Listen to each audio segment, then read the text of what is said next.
Welcome to the class Consumer Protection Act 2019 എന്നുള്ള video സീരീസിൽ ഇന്ന് നമ്മൾ ഡെഫിഷ്യൻസി എന്നുള്ള വാക്കിന്റെ അർത്ഥം ആണ് മനസ്സിലാക്കാൻ പോണത്.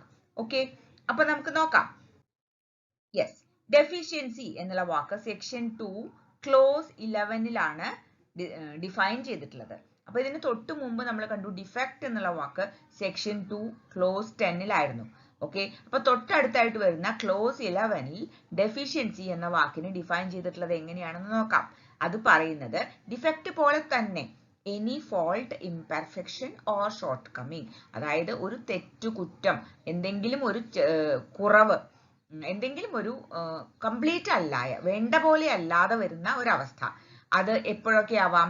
ക്വാളിറ്റിയിലാവാം, ക്വാണ്ടിറ്റിയിലാവാം, നമുക്ക് എന്ത് കിട്ടുന്നു, എത്ര കിട്ടുന്നു, ഓക്കെ, പൊട്ടൻസിയിലാവാം.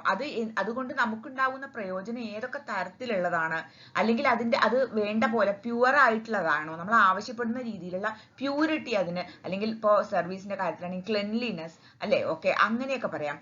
അതല്ലാതെ അതിനുള്ള സ്റ്റാൻഡേർഡ്, ഇപ്പോൾ 5 സ്റ്റാർ ഹോട്ടലിൽ നമ്മൾ പോകുമ്പോൾ നമുക്ക് 5 സ്റ്റാറിന്റെ ഒരു സ്റ്റാൻഡേർഡിലുള്ള സർവീസ് കിട്ടണം. മറിച്ച് നമുക്ക് കിട്ടുന്നത് 3 സ്റ്റാറിന്റെ സർവീസ് ആണെങ്കിലോ അതൊരു ഇംപെർഫെക്ഷൻ ആണ് അല്ലെ. അപ്പൊ ആ രീതിയിൽ ക്വാളിറ്റിയിലോ, ക്വാണ്ടിറ്റിയിലോ, പൊട്ടൻസിയിലോ, പ്യൂരിറ്റിയിലോ, സ്റ്റാൻഡേർഡിലോ ഒക്കെ വരുന്ന ഈ ഇംപെർഫെക്ഷൻ അല്ലെങ്കിൽ ഷോർട്ട് കമ്മിങ് അല്ലെങ്കിൽ ഫോൾട്ട്, എന്തെങ്കിലും തരത്തിലുള്ള കുറവുകൾ അതിൽ വരുന്നത്. അപ്പൊ ഇതിന്റെ സ്റ്റാൻഡേർഡ് എങ്ങനെയാണ് തീരുമാനിക്കുന്നത്? Which is required to be maintained by or under any law for the time being in force. അപ്പൊ ഞാൻ പറഞ്ഞില്ലേ, അപ്പൊ നിയമപരമായിട്ട് ഒരു 7 സ്റ്റാർ ഹോട്ടലിന് ഉണ്ടാവേണ്ട ചില റിക്വയർമെന്റ്സ് ഉണ്ട്. അപ്പൊ 5 സ്റ്റാർ ഹോട്ടലിൽ അത് ഉണ്ടാവില്ല. അപ്പൊ നമ്മൾ 7 സ്റ്റാർ ഹോട്ടലിൽ സർവീസ് എന്ന് പറയുമ്പോൾ നിയമം എന്താണോ അനുശാസിക്കുന്നത്, എന്തൊക്കെയാണോ, അല്ലെങ്കിൽ അണ്ടർ ദ കോൺട്രാക്ട് എന്തൊക്കെയാണോ ഉണ്ടാവേണ്ടത്, അതിൽ കുറവ് വന്നാലും അതൊക്കെ ഡെഫിഷ്യൻസി ആവും. ഓക്കെ, അപ്പൊ അത് ആ സ്റ്റാൻഡേർഡിലുള്ള ഒരു കുറവാണ്. അതിന്റെ അർത്ഥം ഈ സർവീസ് വളരെ മോശമാണ് എന്ന് ആയിക്കൊള്ളണം എന്നില്ല. പക്ഷെ എന്താണോ എക്സ്പെക്ട് ചെയ്തിരിക്കുന്നത് അതിലും കുറവാണ് എന്നുണ്ടെങ്കിൽ അത് ഡെഫിഷ്യൻസി ആവും. ഓക്കെ, അപ്പൊ ഈ സ്റ്റാൻഡേർഡ് എന്ന് പറയുന്നത് express or implied or as is claimed by the trader in any manner. ഇപ്പൊ ഞാൻ പറഞ്ഞില്ലേ, ഇപ്പൊ 7 സ്റ്റാർ ഹോട്ടലിൽ ഒരാൾ റൂം ബുക്ക് ചെയ്യുമ്പോൾ 7 സ്റ്റാർ എന്നുള്ള ഒരു ക്ലെയിം അതിന്റെ ഓണർ ആണ് നടത്തുന്നത് അല്ലെ. അത് അവരുടെ അഡ്വർടൈസ്മെന്റിൽ കൂടിയും ആ ഹോട്ടലിന്റെ ഫ്രണ്ടിൽ വെച്ചിരിക്കുന്ന സ്റ്റാറുകളുടെ എണ്ണത്തിൽ കൂടിയും ഫ്ലാഗുകളുടെ എണ്ണത്തിൽ കൂടിയും ഒക്കെ അവർ കാണിക്കുന്നത്. പിന്നെ പ്രത്യേകിച്ചും അവരുടെ കോൺട്രാക്റ്റില്, അവരുടെ ബില്ലിലൊക്കെ കാണും ഇത്തരത്തിലുള്ള ക്ലെയിമുകൾ. എന്നാൽ അങ്ങനെ ഒരു ക്ലെയിം അവർ നടത്തുമ്പോൾ അപ്പൊ അതിനനുസരിച്ചുള്ള ഒരു സ്റ്റാൻഡേർഡും അവർ മെയിൻറ്റെയിൻ ചെയ്യണം അല്ലെ. അപ്പൊ അത് ഇല്ലെങ്കിലാണ് നമ്മൾ അതിനെ ഡെഫിഷ്യൻസി എന്ന് പറയുന്നത്. ഓക്കെ, മറിച്ച് നമ്മൾ ഒരു 3 സ്റ്റാർ ഹോട്ടലിൽ പോകുമ്പോൾ നമ്മൾ 7 സ്റ്റാറിന്റെ സർവീസ് എക്സ്പെക്ട് ചെയ്യുന്നില്ല. അതുകൊണ്ട് 3 സ്റ്റാർ ഹോട്ടലിൽ 3 സ്റ്റാറിന്റെ സ്റ്റാൻഡേർഡ് ആണ് എക്സ്പെക്ട് ചെയ്യുന്നത്, അതാണ് അവർ പ്രൊവൈഡ് ചെയ്യേണ്ടതും.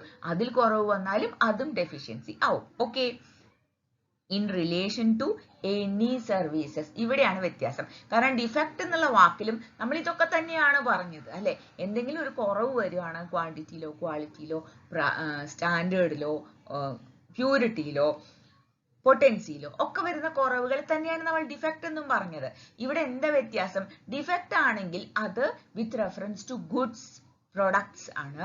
മറിച്ച് ഡെഫിഷ്യൻസി എന്നുള്ള വാക്ക് ഉപയോഗിക്കുന്നത് എപ്പോഴും വിത്ത് റെഫറൻസ് ടു സർവീസസ് ആണ്. അപ്പോൾ ഹോസ്പിറ്റാലിറ്റി ഒരു സർവീസ് ആണ്, ഹെൽത്ത് കെയർ ഒരു സർവീസ് ആണ്, ടെലിഫോൺ, ഇൻഷുറൻസ്, അങ്ങനെയുള്ള ഏത് സർവീസിലും വരുന്ന ഡെഫിഷ്യൻസി, വരുന്ന ഏത് തരത്തിലുള്ള ഷോർട്ട് കമ്മിങ്ങിനെയും നമ്മൾ ഡെഫിഷ്യൻസി എന്നുള്ള വാക്കാണ് ഉപയോഗിക്കുക. മറിച്ച് അതൊരു ഗുഡ്സിലാണ് അല്ലെങ്കിൽ പ്രൊഡക്റ്റിലാണെങ്കിൽ നമ്മൾ അതിനെ ഡിഫെക്ട് എന്നാണ് പറയുക. ഓക്കെ, ഇനി ഈ ഡെഫിഷ്യൻസി എന്നുള്ള വാക്കിന്റെ ടേമിൽ അതിന്റെ മീനിങ്ങിൽ ഇൻക്ലൂഡ് ചെയ്യുന്ന മറ്റൊന്ന് നെഗ്ലിജൻസ്, ഓമിഷൻ, കമ്മീഷൻ. അതായത് ശ്രദ്ധിക്കായ, ഇപ്പോൾ ഒരു വേണ്ട പോലെ ക്ലീൻ ചെയ്തിട്ടില്ല, അങ്ങനെ ക്ലീൻ ചെയ്യാതെ വെച്ചു എന്നുണ്ടെങ്കിൽ അതൊരു നെഗ്ലിജൻസ് ആണ് അല്ലെ. ഓമിഷൻ, വേണ്ട പോലെ പോയിട്ട് ക്ലീൻ ചെയ്തിട്ടേ ഇല്ല, ഒരു പ്ലേറ്റ് ക്ലീൻ ചെയ്യാത്തൊരു പ്ലേറ്റ് ആണ് വന്നത്, അല്ലെങ്കിൽ അവിടുത്തെ വാട്ടർ പ്യൂരിഫൈഡ് ആയിരുന്നില്ല, അതൊക്കെ ഒരു ഒമിഷൻ ആണ്. ചെയ്യേണ്ട കാര്യം ചെയ്യാതിരിക്കുക. ഇനി കമ്മീഷനോ, വെള്ളം ക്ലോറിനേറ്റ് ചെയ്തു, അല്ലെങ്കിൽ അവരുടെ ബെഡിൽ അവർക്ക് കിടക്കാൻ പറ്റാത്ത സ്ഥിതിയിലുള്ള എന്തെങ്കിലും ചെയ്തു, മനഃപൂർവ്വം. കമ്മീഷൻ എന്ന് പറയുമ്പോൾ മനഃപൂർവ്വം ചെയ്യുന്ന ഒരു ആക്ഷനാണ്. ഒമിഷൻ എന്ന് പറയുമ്പോൾ ചെയ്യേണ്ട കാര്യം ചെയ്യാതിരിക്കലാണ്. നെഗ്ലിജൻസ് എന്ന് പറയുമ്പോൾ ഒരു കാര്യം ചെയ്തു പക്ഷെ വേണ്ടത്ര ശ്രദ്ധയോടുകൂടി ചെയ്തില്ല.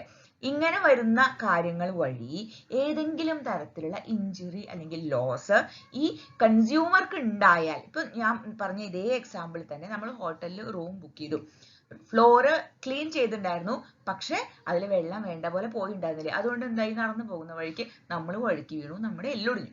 ഇതൊരു ഇഞ്ചുറിയാണ്.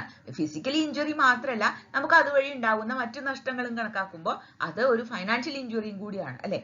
അപ്പോൾ അത് എന്തുകൊണ്ടാണ്, നെഗ്ലിജൻസ് കൊണ്ട് ഉണ്ടായതാണ്. പണി ചെയ്യുമ്പോൾ വൃത്തിയായിട്ട് ചെയ്യണമായിരുന്നു. അതൊക്കെ ഒരു ഡെഫിഷ്യൻസി ആയിട്ട് പരിഗണിക്കും. ഓക്കെ. അതേപോലെ തന്നെ വിത്ത്ഹോൾഡിംഗ് ഓഫ് ഇൻഫോർമേഷൻ. ഒരു പെർട്ടിക്കുലർ ഇൻഫോർമേഷൻ, ഇപ്പോൾ ഒരു ഹോട്ടലിൽ ഇടയ്ക്ക് കറണ്ട് പോകും എന്നുള്ളൊരു ഇൻഫോർമേഷൻ ഉണ്ട്, എന്നാൽ അവരത് പറയാതെയാണ് നിങ്ങളോട് റൂം ബുക്ക് ചെയ്യാൻ പറഞ്ഞത്. അപ്പൊ എന്തായി, രാത്രി കറണ്ട് പോയി, AC വർക്ക് ചെയ്യണില്ല, അതുകൊണ്ട് നിങ്ങൾക്ക് ബുദ്ധിമുട്ടുണ്ടായി അല്ലെ. നിങ്ങൾക്ക് ചിലപ്പോൾ അസുഖങ്ങൾ വന്നു എന്ന് വരാം. അപ്പോൾ വിത്ത്ഹോൾഡിംഗ് ദ ഇൻഫോർമേഷൻ, ഇപ്പൊ നിങ്ങൾക്ക് അസുഖമൊന്നും വന്നില്ലെങ്കിൽ പോലും പറയേണ്ട കാര്യങ്ങൾ പറയാതെ ഒരു സർവീസ് പ്രൊവൈഡ് ചെയ്താൽ, ഇതിപ്പോ ഞാൻ ഒരു ഉദാഹരണം പറഞ്ഞതാണ്. അതുപോലെ ഏത് സർവീസ് പ്രൊവൈഡ് ചെയ്യുമ്പോൾ, ഇപ്പൊ ഇൻഷുറൻസ് വിൽക്കുന്ന സമയത്ത് ഇൻഷുറൻസിലുള്ള റിസ്ക് ഫാക്ടറും കൂടി നമ്മളോട് പറയണം. അത് പറയാതെ നമ്മളെ കൊണ്ട് ഇൻഷുറൻസ് എടുപ്പിക്കുക എന്ന് പറഞ്ഞാൽ അതൊക്കെ ഡെഫിഷ്യൻസി ഇൻ സർവീസ് ആണ്. ഓക്കെ. അപ്പോൾ ഡെഫിഷ്യൻസി എന്നുള്ള വാക്ക് നമ്മൾ മനസ്സിലാക്കേണ്ടത്, ഒന്ന്, അത് സർവീസുമായി കണക്ട് ചെയ്ത് മാത്രമാണ് നമ്മൾ ഉപയോഗിക്കുന്നത്. അത് ഇപ്പോ ഏത് തരത്തിലുള്ള കുറവാവാം, സർവീസിന്റെ മെയിൻ്റനൻസിലും പെർഫോമൻസിലും വരുന്ന ഏത് തരത്തിലുള്ള ഷോർട്ട് കമ്മിങ്, ഇംപെർഫെക്ഷൻ, ഫോൾട്ട് ഏത് തരത്തിലുള്ളതാണെങ്കിലും അത് ഡെഫിഷ്യൻസിയാണ്. അതിന് പുറമെ നെഗ്ലിജൻസ്, ഒമിഷൻ, കമ്മീഷൻ വഴി വരുന്ന ഏത് തരത്തിലുള്ള ലോസും ഡെഫിഷ്യൻസി ഇൻ സർവീസിലാണ് വരിക. വിത്ത്ഹോൾഡിംഗ് ഓഫ് ഇൻഫോർമേഷൻ, പ്രത്യേകിച്ച് ഇപ്പോൾ മെഡിക്കൽ സർവീസിലൊക്കെയാണ് വേണ്ട. ഇപ്പോൾ ഒരു സർജറി ചെയ്യുന്ന സമയത്ത് ആ സർജറിയിലുള്ള റിസ്ക് പറയാതെയാണ് നമ്മളെ കൊണ്ട് സർജറി ചെയ്യിക്കുന്നത്. ഇപ്പോൾ എക്സ്റേ എടുക്കുന്ന സമയത്ത് ആ വേണ്ടത്ര ഇൻഫോർമേഷൻ പ്രൊവൈഡ് ചെയ്യാതെയാണ്, അതായത് അത് റേഡിയേഷൻ ഉണ്ടാക്കും എന്നുള്ള ഇൻഫോർമേഷൻ പ്രൊവൈഡ് ചെയ്യാതെ അതുവഴി നമുക്ക് എന്തെങ്കിലും പ്രശ്നങ്ങൾ ഉണ്ടാവുകയാണെങ്കിൽ ഇതൊക്കെയും ഡെഫിഷ്യൻസി ഇൻ സർവീസിലാണ് വരുന്നത്. ഓക്കെ. അപ്പോൾ മനസ്സിലായല്ലോ ഡെഫിഷ്യൻസി എന്നുള്ള വാക്കിന്റെ അർത്ഥം എന്താണെന്ന്. ഇനി മറ്റൊരു വാക്കിന്റെ അർത്ഥം നമുക്ക് അടുത്ത വീഡിയോയിൽ മനസ്സിലാക്കാം. Till then, bye.